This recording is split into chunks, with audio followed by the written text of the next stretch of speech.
Assalamualaikum warahmatullahi wabarakatuh. Pada kesempatan kali ini kita akan kembali melanjutkan pembahasan soal TIU part yang kedua khusus untuk kemampuan verbal. Contoh soal pertama yang akan kita bahas adalah tipe soal analisis dari kemampuan verbal. Katanya sebuah proyek pembangunan terdiri dari beberapa proyek kecil, yakni proyek P, Q, R, S, T, dan U. Proyek kecil ini berkaitan satu sama lain, sehingga tiap jenis pekerjaan diatur sebagai berikut. Proyek Q tidak boleh dikerjakan bersamaan dengan proyek S. Proyek P boleh dikerjakan bersamaan dengan proyek T. Proyek Q hanya boleh dikerjakan bersamaan dengan proyek R. Proyek T dikerjakan jika proyek U dikerjakan. Jika pekerja sudah mengerjakan proyek T, maka mana jawaban yang mungkin tepat? Nah, dari sini bisa kita simpulkan bahwa proyek Q tidak boleh dikerjakan bersamaan dengan proyek S. Berarti kalau dikerja proyek Q, maka tidak boleh dikerja proyek S. Berikutnya, proyek P tidak boleh dikerjakan bersamaan dengan proyek T. Berarti kalau dikerja proyek P, tidak boleh dikerja proyek T. Begitu pula sebaliknya. Jika proyek Q hanya boleh dikerjakan bersamaan dengan proyek R. Berarti kalau dikerja proyek Q, dikerja juga proyek R. Jika proyek T dikerjakan jika proyek U dikerjakan.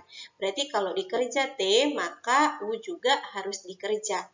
Jika pekerja sudah mengerjakan proyek T, maka mana yang mungkin? Kalau dikerja T di sini, berarti kan P tidak boleh dikerja. Maka yang B ini sudah pasti salah, karena dia bilang pekerja tentu mengerjakan proyek P. Jadi P-nya sudah pasti tidak dikerja. Berikutnya, pekerja tidak mengerjakan proyek S. Ini dia masih ragu-ragu ya konsepnya. Yang pasti itu dia adalah yang bagian D. Pekerja juga mengerjakan proyek U. Karena di sini dikatakan proyek T dikerjakan jika proyek U dikerjakan. Jadi kalau sudah dikerja proyek T-nya, maka boleh dikerja proyek U-nya. Jadi jawabannya yang delta. Soalnya masih contoh soal analisis. Kamar motel yang terdiri dari 2 lantai dan 8 kamar. Kamar 1 berada di lantai 1. Kamar 1 sampai 4 berada di lantai 1 dan kamar 5 sampai 8 ada di lantai 2 dengan kamar 5 di atasnya kamar 1. Kamar motel tersebut akan disewa oleh 8 mahasiswa yang sedang liburan, yakni Andri, Baim, Cynthia, Dede, Edis, Vio, Gladys, dan Hari dengan ketentuan sebagai berikut. Berarti saya bisa menggambar lantai dari kamar motelnya sebelumnya ya. Ada 8. Ada 4 di lantai 1 dan ada 4 di lantai 2. 1 sampai 4 itu di lantai 1. Jadi 1, 2, 3, 4. 5 sampai 8 di lantai 2. Nah, di sini aturannya katanya kamar 5 di atasnya kamar 1. Berarti urutannya 5, 6, 7, 8. Seperti itu. Jika Hari ingin menempati kamar 2, maka yang menempati kamar 5 dan 6 adalah siapa? Nah, Hari ada di kamar 2. Yang ditanyakan yang ada di H dan yang ditanyakan adalah yang ada di nomor 5 dan nomor 6. Dede ingin menempati kamar 8. Berarti di sini Dede. Maka bisa disimpulkan di opsi yang ada dedeknya pasti salah. Jadi yang delta ini sudah pasti salah. Berikutnya, Gladys tidak ingin di atas Andri atau Baim. Gadis dan Hari tidak selantai. Berarti kalau Hari ada di bagian bawah, maka Gadis ada di bagian atas. Maka ada kemungkinannya Gadis ada di sebelah sini, atau di sini ya. Berikutnya, Cynthia tidak mau di lantai 2. Berarti Cynthia pasti ada di lantai 1. Di bagian sini, atau di sini. Nah, karena kamar 5 dan 6 itu adanya di lantai 2, maka pasti yang ada Cynthia-nya itu salah. Jadi yang bagian E ini juga pasti salah. Berikutnya, Edis dan Vio karena seorang kekasih ingin selalu berdampingan. Berarti ada kemungkinan yang bagian A ini betul karena kamar 5 dan 6 itu berdekatan. Berikutnya, Andri dan Baim selantai dengan jarak 2 kamar. Nah, ini dia yang B salah karena Andri dan Baim dia terlalu berdekatan. Kemudian yang bagian C ini kita belum bisa tentukan karena tidak ada bagian yang bisa membawa gadis tidak ingin di atas Andri atau Baim. Berarti mereka boleh bersebelahan. Cuma di sini aturannya Edis dan Vio harus selalu bersamaan. Jadi mereka tidak boleh berpisah. Makanya jawaban yang tepat dari soal itu adalah yang bagian A. Jadi urutannya di sini Edis, kemudian sebelah sini Vio, dan gadis akan mengisi kamar nomor 7. Berikutnya contoh soal nomor 3 ya, masih contoh soal analisis. Pada suatu ketika ada kasus pencurian di Toserba. Ada 5 orang yang diduga menjadi pelaku pencurian. Tidak ada yang mengaku telah mencuri. Dari hasil penyelidikan diperoleh data sebagai berikut. Jika A berbohong, maka D jujur. Jadi di sini urutannya bohong, jujur. Jika A berbohong, maka D jujur. Jadi kalau A bohong, berarti D-nya itu jujur. Berikutnya, jika B jujur, maka C jujur. Jadi kalau B di sini, C juga di sebelah sini. Begitu pula sebaliknya. Jika D berbohong, maka B jujur. Jika E berbohong, maka A jujur. Manakah yang berbohong jika B berbohong? Kalau B berbohong, dia kan selalu bersamaan dengan C. Berarti C juga boleh jadi berbohong. Nah, yang ada di sini itu A dengan C atau C dengan D. Kita lihat bagaimana hubungan antara D dengan B. Jika D berbohong, maka B jujur. Nah, di kasus ini, itu B-nya berbohong. Berarti kalau B-nya berbohong, maka D-nya jujur. Jadi, yang tidak ada D-nya. Jadi, jawabannya yang tepat di opsi adalah yang bagian C. Soal berikutnya, soal padanan kata. Keras, titik-titik, sutra. Nah, yang betul dari ini itu adalah opsi yang bagian B. Jadi batu itu sifatnya keras, di sini dia batu. Kemudian di sebelah sini halus, itu dia sifatnya sutra. Ini dia cocok padanan katanya. Keras itu adalah sifat, batu itu adalah benda. Halus itu adalah sifat, sutra itu adalah benda. Jadi jawabannya yang bravo. Berikutnya, titik-titik hakim, titik-titik pembeli. Nah, yang tepat itu dia adalah yang coba kita lihat. Pengadilan pertokoan. Hakim ini dia adalah orang, pembeli juga adalah orang. Berarti kita mencari mana yang sesuai ya.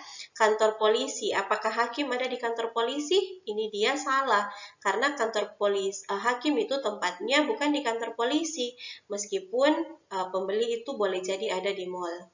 Berikutnya, pledoi barang dagangan. Nah, yang berhubungan dengan barang dagangan itu dia bukan pembeli tapi penjual. Jadi yang bagian B juga salah. Berikutnya ini yang betul ya, yang bagian C. Hakim itu adanya di pengadilan dan pembeli itu adanya di pertokoan. Jadi dia urutannya adalah tempat, kemudian orang, kemudian kembali lagi tempat dan orang. Berikutnya, contoh soal silogisme.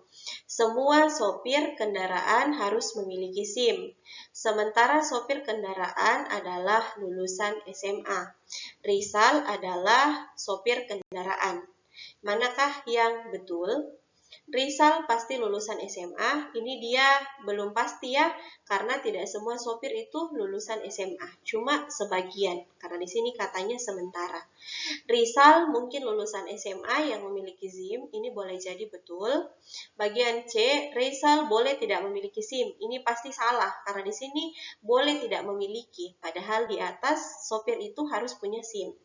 Berikutnya, Rizal harus memiliki STNK. Ini dia tidak berhubungan dengan konteks soal, karena di konteks soalnya tidak dibahas tentang STNK. Bagian E, Rizal tidak memiliki SIM, ini juga salah, karena kalau dia sopir kendaraan harus punya SIM. Maka jawaban yang tepat di opsi adalah yang Bravo. Soal berikutnya, semua peserta seleksi CPNS harus mengikuti tes IQ. Peserta seleksi SKD perempuan mungkin mengikuti tes EQ. Berarti peserta seleksi CPNS perempuan mengikuti tes EQ dan IQ boleh jadi betul.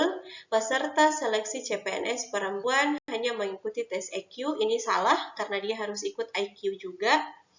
Ada peserta seleksi CPNS perempuan yang tidak mengikuti tes IQ, ini juga pasti salah karena semua wajib IQ. Berikutnya, semua peserta seleksi CPNS mengikuti tes IQ dan EQ, ini juga salah karena yang ikut tes EQ itu dia adalah perempuan. Berikutnya, tes IQ dan EQ bukanlah tes yang harus diikuti. Ini dia juga pasti salah karena kalau dia peserta seleksi CPNS harus ikut IQ dan perempuan harus ikut EQ. Jadi jawaban yang tepat adalah yang bagian A. Soal berikutnya, soal analisis. 4 orang anak bernama Lisna, Neni, Inna, dan Nuke mempunyai kesukaan masing-masing sebagai berikut. Lisna suka belajar kelompok dan menulis cerpen. Neni suka bermain komputer dan berenang. Inna suka menulis cerpen dan berenang. Nuke suka berenang saja. Anak yang mempunyai kesukaan menulis cerpen tapi tidak suka belajar kelompok adalah siapa? Jadi yang ditanya adalah yang suka menulis cerpen. Di sini yang suka menulis cerpen ada 2 orang ya, ada Inna, kemudian ada Lisna. Nah, persyaratannya yang kedua tidak suka belajar kelompok. Kita cek bagian Lisna, Lisna suka belajar kelompok, berarti dia bukan Lisna. Maka yang betul adalah Inna, atau jawaban yang tepat di opsi adalah yang Bravo. Soal berikutnya, seorang karyawan sebuah pabrik bertugas memberikan kode produksi suatu barang yang terdiri atas 5 angka. Kode tersebut harus memenuhi aturan sebagai berikut. Kode hanya terdiri atas angka 1, 2, 3, 4, dan 0. Setiap angka hanya digunakan sekali. Nilai angka kedua adalah 2 kali angka pertama. Nilai angka ketiga lebih kecil dari angka kelima. Jika angka terakhir kode produksi adalah 0, maka pernyataan yang benar adalah yang mana? Nah, kita bikin kotaknya. 2, 3, 5 ya, 1, 2, 3, 4, 5. Jika angka terakhir kode produksi adalah angka 1, berarti saya tulis angka 1-nya sebelah sini. Maka pernyataan yang benar adalah yang mana? Kalau angka 1 sudah diambil, maka yang tersisa adalah 2, 3, 4, dan 0. Di sini dikatakan nilai angka kedua adalah 2 kali angka pertama. Nah, di sini yang bisa menjadi pertama dan kedua untuk menunjukkan 2 kalinya itu adalah angka 2 dan 4. Berarti di sini angka 2 di posisi pertama dan angka 4 ada di posisi yang kedua. Berikutnya, nilai angka ketiga lebih kecil daripada angka kelima. Nah, angka ketiga belum tahu berapa, tapi angka kelimanya adalah 1. Berarti angka yang di sebelah sini harus lebih kecil dari 1, yaitu angka 0. Maka yang tersisa di urutan keempat adalah angka 3. Angka pertama adalah angka 2, ini boleh jadi betul. Angka kedua adalah 0, ini pasti salah. Angka ketiga adalah 4, ini juga salah. Angka keempat adalah 4, ini juga salah. Angka keempat adalah 0, juga salah. Maka yang betul di opsi adalah yang alfa. Oke, soal terakhir, urutan nilai siswa yang mengikuti seleksi Olimpiade IPA adalah sebagai berikut. Nilai A-nya lebih tinggi dari Sisi, nilai Faika lebih rendah dari A-nya, nilai Siva lebih rendah dari A-nya tetapi lebih tinggi dari Faika, Dija memiliki nilai yang tertinggi. Urutan siswa yang memiliki nilai terendah ke tertinggi adalah siapa? Nah, di sini kita bekerja dari kalimat terakhir ya. Dija memiliki nilai yang tertinggi. Kemudian pertanyaannya terendah ke tertinggi. Berarti seharusnya namanya Dija ada di urutan terakhir. Maka di opsi bagian D dan E ini sudah pasti salah. Berikutnya, nilai Siva lebih rendah dari A-nya. Berarti opsi yang bagian A ini juga salah. Kenapa? Karena berdasarkan opsi ini itu nilainya Siva lebih tinggi daripada A-nya. Berarti yang ini dia salah. Maka tersisa dua ya, B dengan C. Berikutnya, nilainya Siva lebih tinggi dari A-nya, tetapi lebih tinggi dari Faika. Berarti yang betul adalah yang Bravo. Nilainya Siva lebih rendah daripada A-nya, betul, tetapi lebih tinggi daripada Faika.